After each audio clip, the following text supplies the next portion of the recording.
Speculation. Speculation.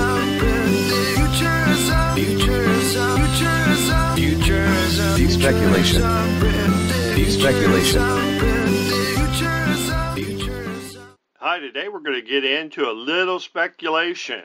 Not prediction, but speculation. Hosea chapter 2, verse 2. After 2 days will he revive us, and in the third day he will raise us up, and we shall live in his sight.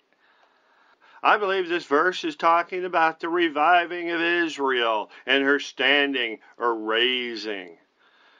Whereas Israel was an outcast in transgression, God will gather them again in his mercy and grace. I believe the gathering of the later day Israel is mentioned in Revelation chapter 7 by the numbering of the children of Israel. Even if you believe that modern day Israel is the revived people mentioned in Hosea, the timetable for the rapture stays about the same. I believe modern day Israel is the budding of the Antichrist, and that the 144,000 is the budding of the fig tree. A reviving comes after the second day. That term, after, could mean a lot of things. So does the third day comes after the second day, and the fourth day comes after the second day, and we see the fifth day also comes after the second day. But on the third day is an important mark for Israel, for they shall stand or be raised up. But a lot of commentators, they say since we're part of Israel now, the Gentile church, that we too will be raised up. Glory to God. That will be great. While Israel was lying down all these years, they will be raised up. True Israel makes their appearance in Revelation chapter 7, saying, "Hurt not the earth, neither the sea nor the trees, till we have sealed the servants of our God in their foreheads." The servants of God have risen, we see in chapter 7, for they are now ready for action. They are the numbered, or the 144,000 of God. Now, I believe the establishment of Israel did not come on the second day, but I believe that the scripture teaches it will come on the third day. Salvation by Jesus, it came on the first day. I believe many get their reference point wrong as it concerns the timetable of Hosea chapter 6. They use Christ as the reference point. I think we should use Hosea's timetable as to when the 1,000-day begins. And that is the time he penned those precious words, that verse in chapter 6 of Hosea, or when the book was written. Well, nobody knows exactly when the book Hosea was written, but they know generally that it's 786 to 746 BC. As you can see, we're very much into the third day if you go by those dates of when the book was written. The second day, I believe, has already come and, in my opinion, passed away.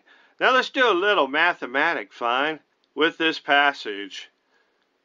Now I came up with a general reference points of 766 BC. It's just right dab in the middle, with 20 years as a margin of error, or a possible 40 years difference in the reference point, which I doubt would be that much or less. 766 BC is our reference, and what we want to do is count from 766 and count the years. 1,000 years. When I first found AD 234 was the ending of the first 1,000 years. In 1234 was the ending of the second 1,000 years, and 2234 is near the ending of the third day. Now let's make it a little more interesting. Let's break it down into hours. And as close as I can get it, it would be like 41.5 years would be the hour of each day. Now a day has 24 hours. In the 1,000-year time, every 41.5 years is going to be an hour. Now Hebrew starts at sunset, so we'll kind of add in that too, like 6 p.m. for 12 hours is 6 a.m. And then we have 6 a.m. to 6 p.m. is another 12 hours, which we have 24 hours. But, the Jews, they say they counted their time as 12-hour increments.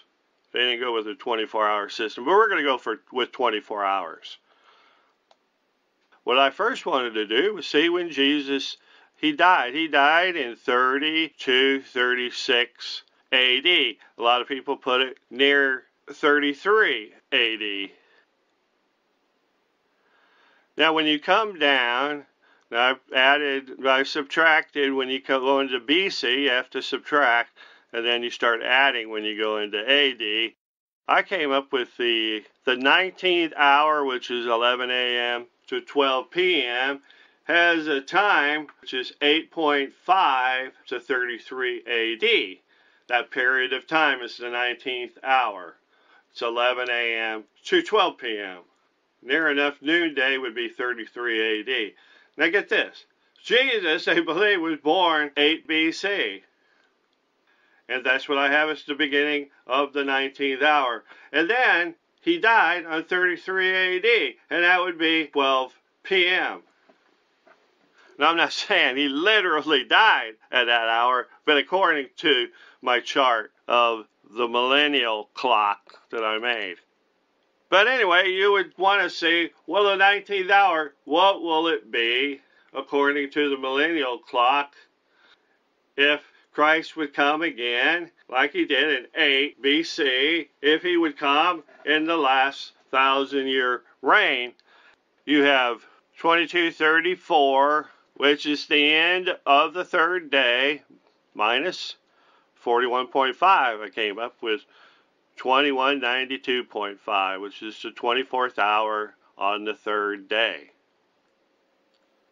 Go down to the 19th hour, and you got 2022 to 2063, which is the 19th hour, which corresponds to the same timetable when Jesus was born and resurrected. Now, if Jesus come like he did in his millennium, and he comes back for us, it would be on 2022.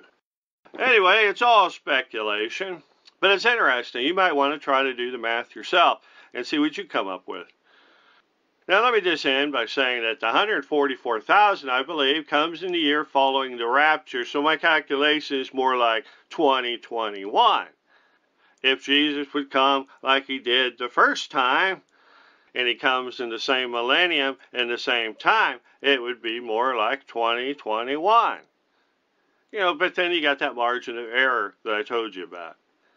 I just want to say how close we really are. This is speculation to really tell you, according to the millennial clock that Hosea made, that it's a lot sooner than even I thought, because you should go with Hosea when he said those words.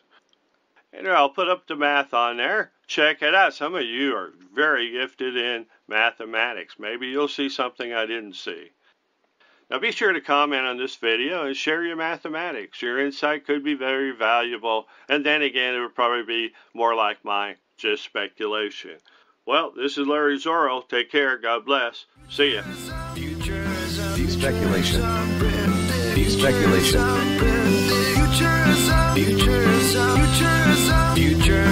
Speculation. Speculation.